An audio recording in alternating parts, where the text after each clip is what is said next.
اعوذ باللہ من الشیطان الرجیم، بسم اللہ الرحمن الرحیم۔ وَإِذْ قُلْتُمْ يَا مُوسَىٰ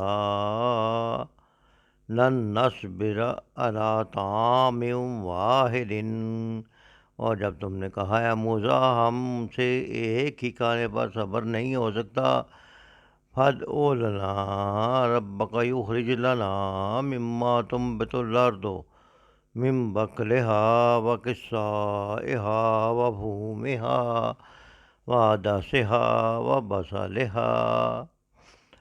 اپنے رب سے دعا کرو کہ ہمارے لیے زمین کی پیداوار، ساگ، ترکاری، گیہوں، لہسن، پیاز، دال وغیرہ پیدا کریں۔ قال اتستبدلون الذی هو ادنی بالذی هو خیر۔ تو موسیٰ علیہ السلام نے کہا، کیا ایک بہتر چیز کی بجائے تم ادنا درجے کی چیزیں لینا چاہتے ہو؟ اہبطوا مصرا فإن لکم ما سألتم۔ اچھا کسی شہری آبادی میں جا رہے ہو، جو کچھ تم مانگتے ہو وہاں مل جائے گا۔ یاد کرو جب تم نے کہا تھا اے موسیٰ علیہ السلام ہم ایک ہی طرح کے کھانے پر صبر نہیں کر سکتے۔ اپنے رب سے دعا کرو کہ ہمارے لیے زمین کی پیداوار، ساگ، ترکاری، گیہوں، لہسن، پیاز، دال وغیرہ پیدا کرے۔ تو موسیٰ علیہ السلام نے کہا، کیا ایک بہتر چیز کے بجائے تم ادنا درجے کی چیزیں لینا چاہتے ہو؟ اچھا کسی شہری آبادی میں جا رہے ہو، جو کچھ تم مانگتے ہو وہاں مل جائے گا۔ اس آیت میں بظاہر تو یہ مفہوم معلوم ہوتا ہے کہ بنی اسرائیل من و سلوہ کی صورت میں ایک ہی طرح کی غذا کھاتے کھاتے تنگ آ گئے تھے اور انہوں نے کھانے میں مزید ورائٹی کا مطالبہ کر دیا۔ حالانکہ من و سلوہ کی صورت میں انہیں اعلیٰ ترین غذا سے نوازا جا رہا تھا جو دنیا میں کسی اور کو میسر نہیں تھی، لیکن وہ ایسے نالائق تھے کہ اعلیٰ غذا کو چھوڑ کر غلے اور ترکاریوں سے متعلق غذاؤں کی خواہش کر رہے تھے۔ کہاں من و سلوہ جو بغیر محنت کے مل رہا تھا، اور کہاں یہ زمین سے اگنے والی غذائیں جنہیں محنت کر کے وقت لگا کر اگایا جاتا ہے۔ مولانا سید عبدالعلی مودودی رحمۃ اللہ علیہ تفہیم القرآن میں لکھتے ہیں کہ یہ جو سادہ مطلب جو کہ بظاہر نظر آ رہا ہے، اس کا یہ مطلب نہیں ہے، بلکہ اس آیت کا مفہوم یہ ہے، اللہ کی ناراضگی کی وجہ یہ تھی کہ معاشی فکروں سے آزاد اور فارغ اللہ نے آپ کو رکھ کر اس مقصد کے لیے اس صحرا میں رکھا ہوا تھا، اور بالکل فارغ بیٹھ کر کھانا پینا مل رہا تھا۔ بافراغت رہ کر اللہ یہ چاہتا تھا کہ اللہ کے دین کی محنت کرو، اس کے مقابلے میں تم کو کام و دہن کی لذت یعنی کھانے پینے کا مزہ، اور حد سے بڑا ہوا اتنا شوق کہ تمہارا صرف دن رات کھانے پینے میں ہی گزرتا رہے، جو کہ اس طرح کی محنت کا، اس طرح کی شہری زندگی کا لازمی نتیجہ ہوتا ہے۔ یہ چیز مقصد سے ہٹنے کا باعث بن سکتی تھی اور بن رہی تھی۔ اللہ تعالیٰ تو یہ چاہتے تھے کہ ابدیت ہماری زندگی میں آئے، بندگی رب کا احساس ہو، احکام الہی کی پابندی میں زندگی گزرے، عبادت اور پرہیزگاری میں وقت لگائے، دین پر خود بھی چلنا اور دوسروں کو بھی اس پر چلنے کی دعوت دینا سیکھیں، امر بالمعروف اور نہی عن المنکر کریں، غلبہ دین اپنی ذات پر، معاشرے پر اور حکومتی معاملات میں کرنے کی کوشش کریں، اپنی زندگیوں پر بھی نافذ کریں، معاشرے پر بھی نافذ کریں اور اعلیٰ سطح پر بھی نافذ کریں۔ تمام زندگی دین کے دائرے میں آ جائے۔ ایسے اعلیٰ مقاصد کے بجائے اپنا وقت معاشی حیوان بن کر گزارنا چاہتے ہو، کیونکہ جب کھانا پینا بفراغت مل رہا ہے تو ان چیزوں کے لیے وقت نکالنا اور توجہ کرنا زیادہ آسان ہوتا ہے، کجا کہ معاشی تگ و دو میں انسان مگن ہو جائے، معاش کی فکر میں دن بھی گزرے رات بھی گزرے، اور پھر لذت کام و دہن کے چکر میں بندہ پڑھ پڑھ کر دین کے اصل مقصد کو بھول جائے۔ جاننا چاہیے کہ اصل مقصد زندگی کیا ہے۔ اصل مقصد زندگی کھانا پینا نہیں ہے، بلکہ اللہ کی بندگی ہے۔ وما خلقت الجن والانس الا لیعبدون۔ اللہ تعالیٰ فرماتے ہیں اور میں نے جنات اور انسانوں کو صرف اس لیے پیدا کیا ہے کہ وہ میری عبادت کرے، بلکہ نہ صرف عبادت کرے بلکہ بہتر سے بہتر عمل کرے۔ فرمایا الذی خلق الموت والحیات لیبلوکم ایکم احسن عملا وہو العزیز الغفور۔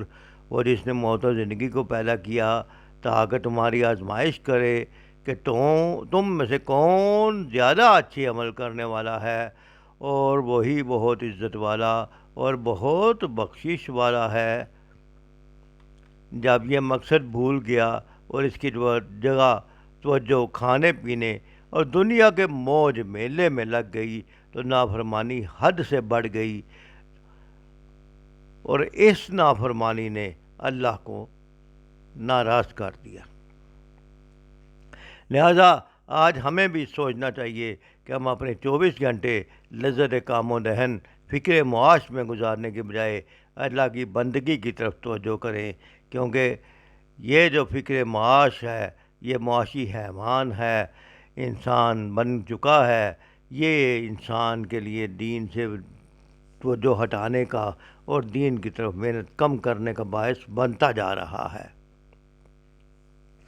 انسان اللہ تعالیٰ کی بندگی کو بھول کر صرف اس فکر میں رہ رہا ہے کہ ایک دوسرے میں دنیا کی دوڑ میں کیسے آگے بڑھے، جبکہ مقصد یہ تھا کہ ایک دوسرے میں تم میں سے بہتر کون اچھا عمل کرنے والا ہے۔ اللہ تعالیٰ کی نافرمانیوں سے کا نتیجہ یہ ہوا، اپنے مقصد زندگی کو بھول کر دوسرے کاموں میں پڑنے کا نتیجہ یہ ہوا کہ اللہ تعالیٰ اس آیت میں فرماتے ہیں وَضُرِبَتْ عَلَيْهِمُ الذِّلَّةُ وَالْمَسْكَنَةُ وَبَاءُوا بِغَضَبٍ مِّنَ اللَّهِ۔ آخر کار نوبت جہاں تک پہنچی کہ ذلت و ہاری اور پستی و بدحالی ان پر مسلط ہو گئی، وہ اللہ کے غضب میں گر گئے۔ اگر بنی اسرائیل کی تاریخ ہم دیکھتے ہیں تو ہم یہ دیکھتے ہیں کہ نافرمانیوں پر نافرمانیاں کرتے کرتے ان پر کئی قسم کے اللہ تعالیٰ کی طرف سے عذاب آئے۔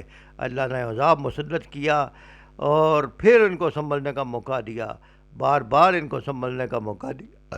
تاریخ کی واقعات سے یہ ثابت ہے کہ اللہ تعالیٰ نے جتنی دفعہ ان کو سنبھلنے کا موقع دیا، انہوں نے بجائے توبہ استغفار کرنے کے اور پھر دوبارہ سرکشی کا رویہ اختیار کیا۔ یہ یروشلم اور فلسطین تھے تو بہت عرصہ پہلے نکالے جا چکے تھے۔ پھر آپ اسلام آنے کے بعد دیکھیں کہ جب مسلمانوں کے ساتھ بدعہدی کی، سازشیں کی مسلمانوں کے خلاف، تو پھر نجران، مدینہ اور خیبر بھی ان کی پناہ گاہ نہ بن سکا۔ وہاں سے نکالے گئے تو یورپ کے مختلف علاقوں میں بکھر گئے۔ لیکن چونکہ یہ اپنی خباستوں سے باز نہیں آتے اور ہر وقت ان کا ذہن اللہ کی نافرمانی اور مخلوق خدا کو تنگ کرنے پر لگا ہوا ہے، تو شاید اللہ ہی کے عذاب کا اثر ہے کہ وقتاً فوقتاً جو قوم بھی ان کو بنا دیتی رہی، اسی کے ہاتھوں یہ عذاب کا شکار ہوتے رہے۔ نازی جرمنی میں ان کا قتل عام کیا گیا، اٹلی، ہنگری اور رومانیہ وغیرہ میں بھی ادھیڑے کھدیڑے گئے، اور آج اسرائیلی ریاست کے نام سے ایک مملکت مالک نظر آتے ہیں، لیکن یہ بات سب کو معلوم ہے، جیسا کہ قرآن کریم نے سورۃ آل عمران میں بھی فرمایا کہ ان پر ذلت تھوپ دی گئی ہے، وہ جہاں بھی پائے جائیں سوائے اس کے کہ اللہ کی رسی کو پکڑ لے یا لوگوں کی پناہ میں آ جائیں۔ اس لیے اللہ تعالیٰ کا عذاب ہر جگہ ان کا پیچھا کرے گا، یہ ذلت کی تصویر بنے رہیں گے۔ اس سے نکلنے کی صرف دو ہی صورتیں ہیں، ایک مستقل ہے اور ایک عارضی۔ مستقل صورت یہ ہے کہ اللہ کی رسی کو تھام لیں یعنی اسلام قبول کر لیں، اس کے بعد ان کی تاریخ مسلمانوں کی تاریخ ہوگی، یہود کی نہیں۔ اور دوسری عارضی صورت یہ ہے کہ وہ کسی بڑی مملکت اور حکومت کی پناہ میں آ جائیں، جیسا کہ آج ہر کوئی جانتا ہے کہ اسرائیل امریکہ کی چھاؤنی ہے اور امریکہ کی پناہ میں ہے۔ دنیا کفر اسے پال رہی ہے اور امریکہ ہر جگہ اسے سپورٹ کر رہا ہے۔ اقوام متحدہ میں بھی اس کے ساتھ ویٹو کرتا ہے، اس کے حق میں ویٹو کرتا ہے، اور دوسری جنگوں میں بھی مکمل طور پہ اس کی طرف سے لڑائی امریکہ ہی لڑتا ہے۔ اس لیے یہ ذلت و مسکنت قرآن کے الفاظ میں جو ان پر چھائی گئی، اور پھر ان کے بعد ان کو جب آزادی دی جاتی ہے تو پھر بحرت عمل میں ڈھیل دی جاتی ہے، تو نتیجتاً ان کے لیے نقصان ہی نقصان ہے کہ وہ باؤ بغضب من اللہ، دنیا میں بھی ان پر پکڑ آتی رہتی ہے اور آخرت میں تو ان پر پکڑ آتی ہی ہے، اللہ کا غضب نازل ہوگا ہی۔ ذالک بأنہم کانوا یکفرون بآیات اللہ، یہ نتیجہ تھا اس کا کہ وہ اللہ کی آیات سے کفر کرنے لگے۔ ذالک بأنہم کانوا یکفرون بآیات اللہ، آیات سے کفر کرنے کی مختلف صورتیں ہیں، اور ایک صورت یہ ہے کہ اللہ کی بھیجی ہوئی تعلیمات میں جو بات اپنے خیالات و خواہشات کے خلاف پائی جائے، اس کو ماننے سے صاف انکار کر دیا جائے، یعنی قرآن کو یا اور اللہ کی تعلیمات کو کچھ مانا، کچھ جو مرضی کے خلاف ہے، خیالات کے خلاف ہے، خواہشات کے خلاف ہے، ان کو ماننے سے صرف انکار کر دیا جائے۔ دوسری نافرمانی کی صورت یہ ہو سکتی ہے، کفر کی صورت یہ ہو سکتی ہے کہ جو بات اللہ نے فرمائی ہے پوری ڈٹائی اور سرکشی کے ساتھ اس کی خلاف ورزی کی جائے اور حکم الہی کی کچھ پرواہ نہ کی جائے، جیسا کہ آج ہم سود کے متعلق کھلم کھلا دیکھ رہے ہیں کہ حکومتیں اس کی خلاف ورزی پر تلی ہوئی ہیں۔ اور ارشاد الہی کا مطلب و مفہوم، تیسری صورت یہ ہے کہ جب ارشاد الہی کا مطلب و مفہوم اچھی طرح سمجھ میں آ جائے، اس کے باوجود اسے اپنی خواہش کے مطابق بدل ڈالا اور یہ کہنا کہ اس کا یہ مطلب ہے، اس کا یہ مطلب ہے، اس سے یہ مراد ہے، اس سے یہ مراد ہے۔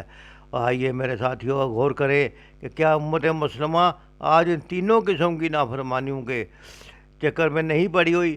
کیا ہم اپنے خیالات و خواہشات کو ابدیت نہیں دیتے؟ کیا قرآن میں سے کچھ باتوں کو مانتے ہیں اور کچھ باتوں کو جو خواہشات و خلاف کے خلاف ہے، جیسے اللہ تعالیٰ کی نافرمانی کے کام ہیں، ان میں ہم کوئی نہ کوئی رستہ نکال لیتے ہیں، کوئی نہ کوئی اس کے لیے بہانہ تلاش کر لیتے ہیں، اور پھر اللہ تعالیٰ کے نے جو باتیں فرمائی ہیں ان کی خلاف ورزی کرتے ہیں، حکومتی سطح پر بھی، ذاتی سطح پر بھی، انفرادی سطح پر بھی، معاشرے کی سطح پر بھی۔ اور پھر کچھ علماء ہماری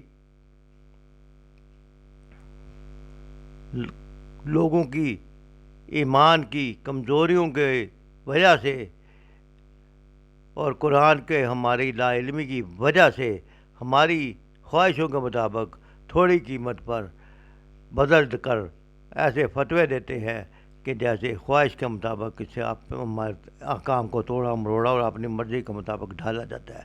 یہ ساری چیزیں اللہ کے غضب کو دعوت دینے کے برابر ہیں، اس لیے یہ چیزوں سے بچنا چاہیے۔ اللہ تعالیٰ کی احکام کو مکمل طور پہ پوری طرح من و عن تسلیم کرنا چاہیے، اور اس طرح تسلیم کرنا چاہیے جس طرح صحابہ کرام نے تسلیم کر کے دکھا دیا۔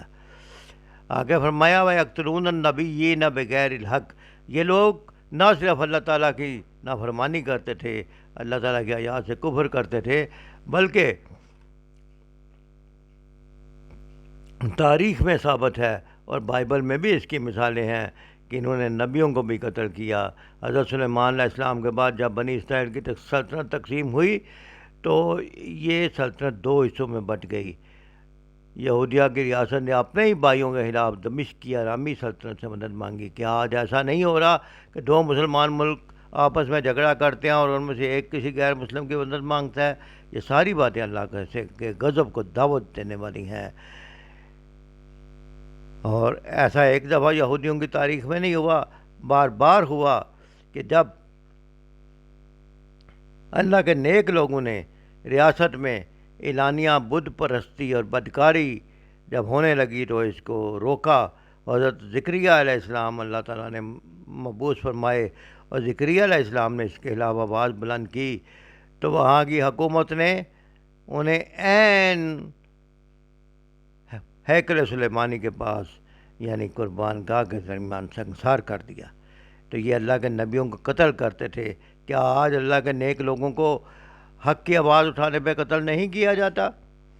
اس لیے ہمارے لیے بھی سبق ہے کہ ان چیزوں سے سبق حاصل کریں اور ایسے کاموں سے بچیں جس سے اللہ کے غضب کو دعوت ملتی ہے. کیا آج پوری دنیا اسلام میں اگر حق و باطل کا مارکا برپا ہے تو ہم یہ دیکھتے ہیں کہ مسلمان قومیں اپنے فساق اور فجار کو سرداری اور سربراہ کاری کے لیے منتخب کر رہی ہیں اور اپنے صلحاء کو جیلوں میں بند کیا ہوتا ہے، اپنے صلحاء کی آوازوں کو دبایا جاتا ہے. تو ایسی باتیں اللہ تعالیٰ کے غضب کو دعوت دیتی ہیں. آج ضرورت ہے کہ اللہ کی نافرمانوں کو حکومتوں اور معاملات اور اختیارات پر مسلط کرنے میں معاون ہم نہ بنیں، بلکہ ایسے لوگوں کے ساتھ تعاون کرنے سے توبہ کریں اور اللہ کے نیک بندوں کو آگے لائیں تاکہ دین جو ہے وہ ہماری زندگیوں میں غالب آ جائے.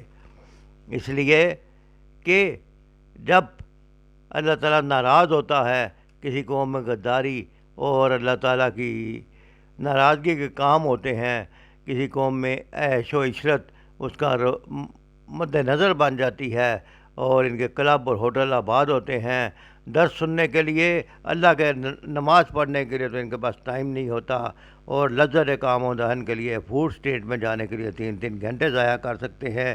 کلب جانے کے لیے ان کے پاس بہت وقت ہوتا ہے اور پیسہ بھی ہوتا ہے. صدقہ دینے کے لیے پیسہ نہیں ہے، کلب جانے کے لیے پیسہ ہے. عیاشیاں کرنے کے لیے عیش گاہوں میں جانے کے لیے پیسہ بھی نکل آتا ہے اور وقت بھی نکل آتا ہے. کیا ہم زمین پر رینگنے والے حشرات الارض کی طرح بے بسی کی اور ناتوانی کی طرح اس کو دیکھتے رہیں گے کہ یہ لوگ معاشی حیوان جب بنتے جا رہے ہیں اور یہ کلچر فروغ بنتا جا رہا ہے تو الفاظ کے طوطے مینا اڑانے سے کام نہیں چلتا اور زندگی کی حقیقتوں کو سمجھنا چاہیے اور ایسی انسانی قوت اور روحانی طاقت حاصل کرنے کے لیے دین کی مجلسوں میں بیٹھنا چاہیے تاکہ دین پر چلتے ہوئے ہم اپنا تعلق اللہ کے ساتھ مضبوط کریں، پھر اللہ کی مدد ہمارے لیے آئے. ورنہ جیسا یہ فرمایا ذالک بما عصوا وکانوا یعتدون، یہ ذلت و مسکنت نتیجہ تھا ان فرمانیوں کا اور اس بات کا کہ وہ حدود شرع سے نکل جاتے تھے. اسی لیے اگلی آیت میں پکی بات بیان کر دی گئی کہ یہ ساری باتیں چھوڑو اور من آمن باللہ والیوم الآخر وعمل صالحا فلہم اجرہم عند ربہم. اللہ پر ایمان لانا، یوم آخرت پر ایمان لانا اور پھر اس کے لیے اللہ کی خوشنودی کے لیے عمل صالح کرنے والوں کے لیے اجر عظیم ہے اور اللہ کے نافرمانوں کے لیے جو ہے اللہ کا غضب ہے. کیونکہ جب اللہ تعالیٰ کی نافرمانیاں ہوتی ہیں، حدود شرع سے نکل جاتا ہے بندہ، تو اللہ تعالیٰ کہتے ہیں کہ اس وجہ سے ان پر غضب نازل ہوگا. اور ایسا ہوا اور اس کی مثال بنی اسرائیل کی صورت میں ہمیں دی گئی. اللہ تعالیٰ سے دعا ہے کہ اللہ تعالیٰ ہمیں بہتر عمل کی توفیق عطا فرمائے اور ان قوموں سے اور ایسے فرامین سے سبق حاصل کرتے ہوئے اپنی اصلاح کی توفیق عطا فرمائے تاکہ ہم اللہ والے بن جائیں، ایمان والے بن جائیں، آخرت کی فکر والے بن جائیں اور عمل صالح کرنے والے بن جائیں تاکہ ہمیں اجر عظیم ملے. ومن یعمل مثقال ذرۃ خیرا یرہ ومن یعمل مثقال ذرۃ شرا یرہ. جو اچھے عمل کرے گا اس کے سامنے بھی اچھائی آ جائے گی اور جو برے عمل کرے گا اس کو بھی اس کا بدلہ ملے گا. اس لیے ایک دوسرے سے بڑھ کر بہتر عمل کرنے میں مقابلہ کریں. دنیا بنانے اور دنیا کی دوڑ میں مقابلہ نہ کرے۔ اللہ تعالیٰ ہمیں ایمان کی سلامتی کے ساتھ اس دنیا سے لے جائے اور دنیا اور آخرت میں ہمارے لیے عفو درگزر اور رحمت کا معاملہ فرمائے۔ وما علینا الا البلاغ۔